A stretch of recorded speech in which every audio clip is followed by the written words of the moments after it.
నమస్తే, నేను మీ వసంత్. Welcome to Abhinav Bharat. ఆంధ్రప్రదేశ్లో ఒకప్పుడు మనం చూసుకున్నట్లయితే విజన్ 2020 అనగానే చంద్రబాబు నాయుడు గుర్తొచ్చేవాళ్ళు. సో ఇప్పుడు అదే విధంగా అలాంటి ఒక ప్రాజెక్ట్నే తెరపైకి తీసుకొచ్చారు ఆంధ్రప్రదేశ్ ముఖ్యమంత్రి చంద్రబాబు నాయుడు. విజన్ 2047 ఈ యొక్క డాక్యుమెంట్ని మరికొద్ది రోజుల్లోనే రిలీజ్ చేయనున్నారు. దీనిపైన అసలు దీంట్లో ఏముంది, విజన్ 2047 లక్ష్యం ఏంటి, విజన్ 2047కి చంద్రబాబు నాయుడు ఆలోచించిన విధానం ఏంటి, అసలు విధి విధానాలేంటి, ఒకప్పుడు 100 ఏళ్లుగా బానిస దేశంగా ఉన్న భారతదేశం ఎట్లయితే అభివృద్ధి చెందుతూ రూపాంతరం చెందితో ఇక అదే విధంగా 2047 నాటికి స్వాతంత్రం వచ్చి 100 ఏళ్ళు అవుతుంది కనుక దాన్ని పురస్కరించుకొని విజన్ 2047 అనేది స్వర్ణాంధ్ర విజన్ 2047 అనేది ఒక డాక్యుమెంట్ని కూడా రిలీజ్ చేయబోతా ఉన్నారు. ఇక ముఖ్యంగా అసలు దీని యొక్క లక్ష్యాలేంటి, దీని యొక్క విధి విధానాలంటే విజన్ 2047 అంటే ఏంటి, ఆంధ్రప్రదేశ్లో దీనిపైన పెద్ద ఎత్తున చర్చ జరుగుతుంది. సో దీనిపైన మరిన్ని విషయాలు అడిగి తెలుసుకుందాం. మా ప్రతినిధి నాని లైన్లో ఉన్నారు, మనం మాట్లాడే ప్రయత్నం చేద్దాం. నాని, చెప్పండి, సీఎం చంద్రబాబు విజన్ 2047 లక్ష్యం అంటే ఏంటి, అసలు ముఖ్యంగా ఈ 2047 డాక్యుమెంట్ను కూడాను దాదాపుగా ఆయన ముందుకు తీసుకెళ్ళబోతున్నారు. ఈ నెల 11వ తేదీని కూడాను ఈ యొక్క డాక్యుమెంట్ను కూడా రిలీజ్ చేయబోతున్నారు. అసలు ఏంటి విజన్ 2047 లక్ష్యం? వసంత్ ఇక్కడ విజన్ 2047 అది గతంలో విజన్ 2022 ఏదైతే 2022 అంటూ చంద్రబాబు చెప్పారో అదే స్థాయిలో ఇప్పుడు కూడా చంద్రబాబు ఏదైతే కూటమి ప్రభుత్వం ఏర్పడింది ఆంధ్రప్రదేశ్ లో, అందులో కూటమి ప్రభుత్వంలో కీలకంగా ఆంధ్రప్రదేశ్ రాష్ట్ర ముఖ్యమంత్రిగా ఉన్నటువంటి చంద్రబాబు విజన్ 2047 అంటూ 2047 అంటూ ఒక డాక్యుమెంట్ ని డిసెంబర్ 12న రిలీజ్ చేయనున్నారు. అన్ని వర్గాల ప్రజల అభిప్రాయాలు పరిగణలో తీసుకున్న తర్వాత ఈ డాక్యుమెంట్ ని రూపొందిస్తున్నట్లుగా చంద్రబాబు ఇంతకుముందు ప్రకటించారు కూడా విద్యార్థుల సమక్షంలో. ఏదైతే ఈ స్వర్ణాంధ్ర విజన్ 2024 డాక్యుమెంట్ ఉందో ఇందులో నీతి ఆయోగ్ తో పాటు పలు ప్రతిష్టాత్మక సంస్థల భాగస్వామ్యంతో ఈ విజన్ 2047 డాక్యుమెంట్ రిలీజ్ చేస్తున్నారు. అయితే దీనికి కీలకమైనటువంటి 10 సూత్రాలని రూపొందించారు. పేదరికం లేని సమాజం, ఉపాధి కల్పన, నైపుణ్యం, మానవ వనరుల అభివృద్ధి, నీటి భద్రత, వ్యవసాయంలో సాంకేతికత, అంతర్జాతీయ స్థాయి మౌలిక సదుపాయాలు, ఇంధన వనరులు సమర్థ వినియోగం, నాణ్యమైనటువంటి ఉత్పత్తుల బ్రాండింగ్, స్వచ్ఛాంధ్ర, ఇటువంటి కీలకమైనటువంటి సూత్రాలతో ఈ విజన్ 2047 డాక్యుమెంటరీ రూపొందించారు. అయితే వీటితో పాటు ఈ 10 సూత్రాలే లక్ష్యాలుగా స్వర్ణాంధ్ర విజన్ 2047 డాక్యుమెంట్ లో రెవెన్యూ సర్వీసులు అన్ని కూడా ఆన్లైన్ లో జరగాలని ముఖ్యమంత్రి అధికారులకు ఇప్పటికే నిర్దేశించారు. అసలు చంద్రబాబు అంటేనే ఒక విజన్. ఇప్పటికే ఆంధ్రప్రదేశ్ లో చంద్రబాబు ఏ కార్యక్రమం తలపెట్టినా తన ఒక విజనరీ అనేటువంటి ముద్ర ఉంది చంద్రబాబుకి. అదే స్థాయిలో రేపు ఆంధ్రప్రదేశ్ లో అమరావతి కావచ్చు, అమరావతి కాకుండా ఇతర ఫ్యాక్టరీలు ఏర్పాటే కావచ్చు, ఇండస్ట్రీస్ డెవలప్మెంటే కావచ్చు, ఇవన్నీ కూడా తన ఒక విజనరీగా ముందుకు వెళ్ళాలి.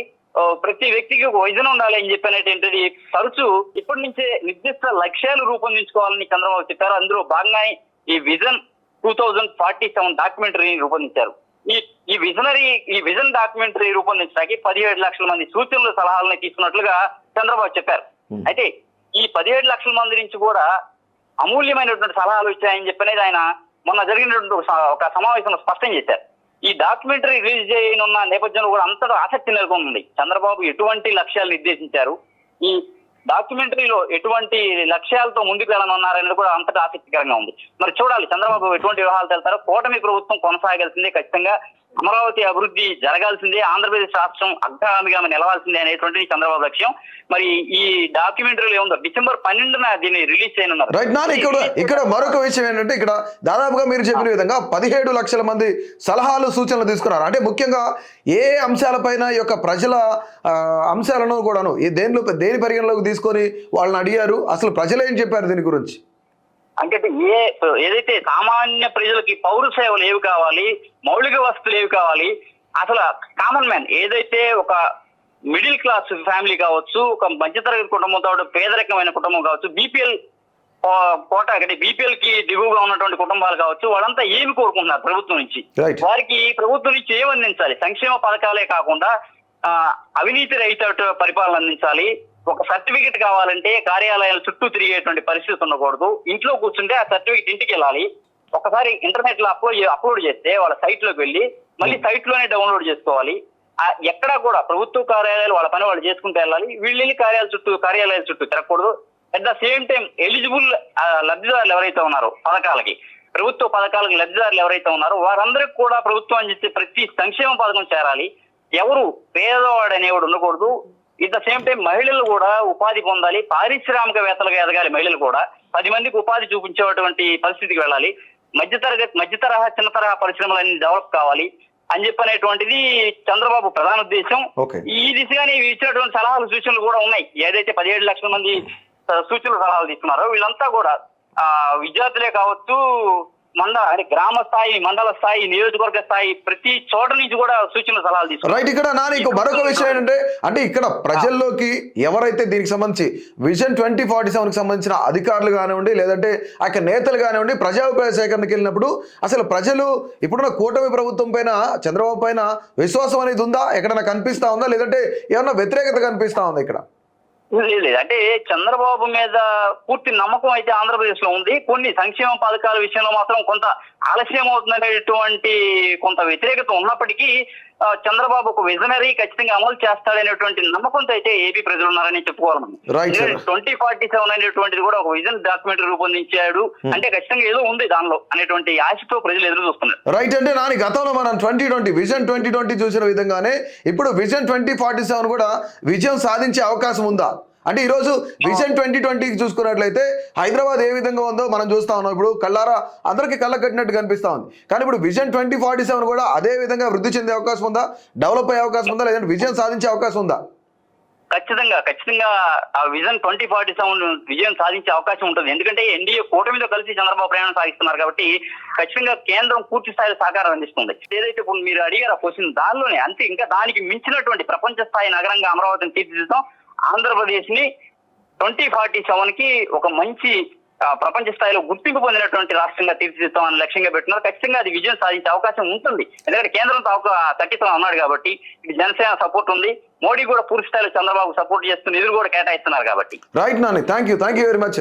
సో అది మొత్తానికి కూడాను విజన్ 2047 అంటే అసలు దీని ముఖ్య లక్ష్యం ఏంటంటే, ఇక్కడ దీనికి సంబంధించి ఒక 10 సూత్రాలను చంద్రబాబు ప్రవేశపెట్టారు. ఈ 10 సూత్రాల పైన ప్రజాభిప్రాయ సేకరణ జరిగింది. పబ్లిక్ అంతా కూడా దాదాపుగా 17 లక్షల మంది ప్రజలు కూడాను వాళ్ళ యొక్క విలువైన ఏదైతే సూచనలు ఉన్నాయో వాటన్నిటి కూడా ఇవ్వడం జరిగింది. ఒకసారి మనం ఆ 10 లక్ష్యాలు ఏంటి అనేది మనం కూడా చూసే ప్రయత్నం చేద్దాం. రైట్. ఇక్కడ మొదటిగా చూసుకున్నట్లయితే పేదరికం లేని సమాజం. సో మొత్తానికి కూడాను 2 తెలుగు రాష్ట్రాల్లో మనం అక్కడ చూసిన గతంలో స్టేట్ బైఫికేషన్ కన్నా ముందు అసలు పేదరికం ఏ విధంగా ఉందో ప్రతి ఒక్కరికి తెలుసు. ఎందుకంటే ఆంధ్రప్రదేశ్లో ఎంత పెద్ద మొత్తంలో బిలో పవర్టీ లైన్కి సంబంధించి దాని కింద ఉన్న ప్రజలు ఎంతమంది ఉన్నారు. సో అలాంటి వారందరినీ కూడాను పేదరికం నుంచి బయటికి తీసుకురావాలి, వీళ్ళందరినీ కూడాను ధనవంతులు చేయాలి, వీళ్ళందరినీ కూడాను అంటే బిలో పవర్టీ లైన్ కన్నా అబోవ్ పవర్టీ లైన్లో ఉంచాలనేది దీని యొక్క ముఖ్య లక్ష్యం. అంటే దాదాపుగా మనకి స్వతంత్రం వచ్చి 100 ఏళ్ళు పూర్తయ్యే నాటికి ఖచ్చితంగా మన రాష్ట్రంలో పేదరికం ఉండకూడదు, దేశంలోనే ఆంధ్రప్రదేశ్ నంబర్ 1గా ఉండాలి. ఎవరు వచ్చినా సరే ఇర్రివర్సిబుల్గా, అంటే అసలు వెనక్కి చూసుకునే పని లేకుండా, వెనకడుగు వేసే పని లేకుండానే ఆంధ్రప్రదేశ్ ముందుకెళ్ళాలి అని కూడాను చంద్రబాబు నాయుడు యొక్క విజన్ అని తెలుసుకోవచ్చు మనం ఇక్కడ.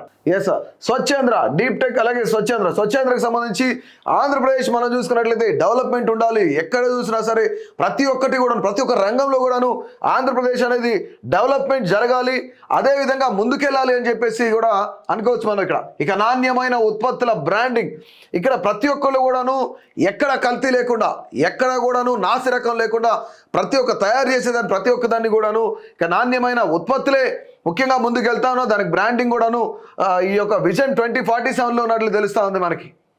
ఇక మరొకటి చూసినట్లయితే విజన్ 2047లో ఇంధన వనరుల సమర్థ వినియోగం. ఏవైతే ఇంధన వనరులు ఉన్నాయో సమర్థవంతంగా వాటిని వినియోగించుకోవాలి. వినియోగించుకున్న తర్వాత దానికి కొంతమేర ఎగుమతులు ఉండాల్సిన అవసరం ఉంది. ఎందుకంటే ఆంధ్రప్రదేశ్ అన్ని రంగాల్లో ముందుకెళ్ళాలి కనుక చంద్రబాబు నాయుడు విజన్ 2047లో ఇది కూడా చేర్చారని అనుకోవచ్చు మనం. సో ఇక అంతర్జాతీయ స్థాయి మౌలిక సదుపాయాలు, అంటే ఎక్కడ చూసినా సరే అంటే కేవలం రాష్ట్ర స్థాయి, జాతీయ స్థాయి కాకుండా అంతర్జాతీయ స్థాయి మౌలిక సదుపాయాలను కల్పించాలి. విదేశాల నుంచి ఎవరైనా వస్తే కనుక వాళ్ళందరికీ కూడాను అంతర్జాతీయ సదుపాయాలు ఉండాలి, ఇంటర్నేషనల్ ఎయిర్పోర్ట్లు ఉండాలి, ఇంటర్నేషనల్కి సంబంధించి అన్ని ప్రతి ఒక్కటి కూడా ఉండాలని చెప్పేసి కూడాను చంద్రబాబు నాయుడు 2047 విజన్లో పెట్టినట్టు తెలుస్తూ ఉంది. ఇక ముఖ్యంగా మరొకటి చూసుకున్నట్లయితే వ్యవసాయంలో సాంకేతికత, అనేకమైన సాంకేతిక నైపుణ్యాలను ఉపయోగించి వ్యవసాయం అనేది ఈ రోజుల్లో క్రమక్రమంగా తగ్గిపోతున్న రోజుల్లో వ్యవసాయాన్ని ముందుకు తీసుకురావాలి. వ్యవసాయం పట్ల అందరికీ కూడాను ఆసక్తి రేపే విధంగా విధంగా వ్యవసాయాన్ని అభివృద్ధి చేయాలి. అంటే పంటల దిగుబడి కానీ వీటన్నిటికి సంబంధించి ఉత్పత్తులు కానీ ప్రతి ఒక్కటి కూడాను వ్యవసాయ రంగంలో కొన్ని సాంకేతికతను రూపొందిస్తే కనుక సో డెఫినెట్లీ అభివృద్ధి పదంలో ముందుకెళ్తోంది. ఇక నీటి భద్రత ఇక్కడ ఏంటంటే అంటే కరువు రోజుల్లో కూడాను ప్రతి ఒక్కరికి కూడాను తాగునీరు సాగునీరు ప్రతి ఒక్కరికి అందుబాటులో ఉండాలనేది ముఖ్యమైన లక్ష్యం. ఈ నీటి భద్రత అనేది ఉండాలి. నీటిని ఎక్కడా వృధా చేయకుండా అంటే రిజర్వాయర్లు కానివ్వండి, డ్యాములు కానివ్వండి, ఏదైనా సరే గతంలో మనం చంద్రబాబు నాయుడు ఆ నదుల అనుసంధానం అనేది ఒక కొత్తగా రూపొందించారు. ముఖ్యంగా ఇక గోదావరి కృష్ణా నదులు కలిసిన చోట మనం చూసాం. ఎక్కడైతే ఫెర్రీ ఘాట్ ఉందో ఆ ఫెర్రీ ఘాట్లో పవిత్ర సంగమం అని పేరు పెట్టి గోదావరి నీళ్లను కృష్ణా నదిలో కలిపే ప్రయత్నం చేశారు. ఇక మరొకటి మనం చూస్తున్నట్టయితే నైపుణ్యం, మానవ వనరుల అభివృద్ధి అంటే ఇక్కడ టెక్నికల్ స్కిల్స్ని కూడా అభివృద్ధి చేయాలి.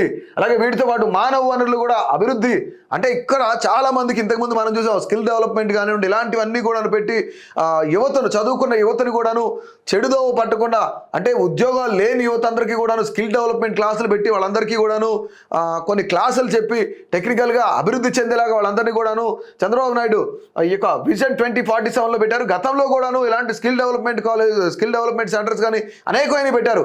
ఇక ఉపాధి కల్పన చదువుకున్న ప్రతి ఒక్కరికి అంటే ఎవరైతే విద్యావంతులుగా ఉన్నారో వాళ్ళందరూ కూడాను ఉద్యోగాలు లేక ఇబ్బందులు పడే ఆవశ్యకత ఉండకూడదు. సో ప్రతి ఒక్కరికి కూడాను ఉపాధి కల్పన అంటే ఇక్కడ విద్యార్థుల గురించే కాకుండా చదువుకున్న వాళ్ళ గురించే కాకుండా ప్రతి ఒక్కరికి అంటే ఎవరైతే కరువు ప్రాంతాల్లో నివసిస్తున్నారో వాళ్ళకి కూడా మనం చూస్తూ ఉన్నాం. ఉపాధి హామీ పథకం కింద 100 రోజుల పని దినాలు కల్పిస్తూ ఉన్నారు. రైట్, ఇక్కడ పేదరికం లేని సమాజం. సో యాజ్ యూజువల్గా చంద్రబాబు నాయుడు చెప్తున్న ఇవన్నీ కూడా మనం చూస్తూ ఉంటే ఇప్పుడు రానున్న రోజుల్లో విజన్ 2047 అనేది ఎంత ఇంపార్టెంటో గతంలో మనం చూసాం. విజన్ 2020 ఒకప్పుడు విజన్ 2020 పేరు చెప్పగానే చంద్రబాబు నాయుడు పేరే గుర్తొచ్చేది. ఈరోజు హైదరాబాద్ ఏ విధంగా డెవలప్ అయింది. సో ఖచ్చితంగా 2020 నాటికి ఆంధ్రప్రదేశ్ రాజధాని అంటే గత ఉమ్మడి ఆంధ్రప్రదేశ్ రాజధాని హైదరాబాద్ని దేశంలో నంబర్ 1గా నిలపాలి. ప్రపంచ స్థాయి కంపెనీలన్నీ కూడాను హైదరాబాద్లో పెట్టుబడులకు పెద్ద ఎత్తున రావాలని చెప్పేసి చంద్రబాబు నాయుడు కూడాను కొన్ని అనేకమైన పథకాలు ప్రవేశపెట్టిన పరిస్థితి ఉండేది.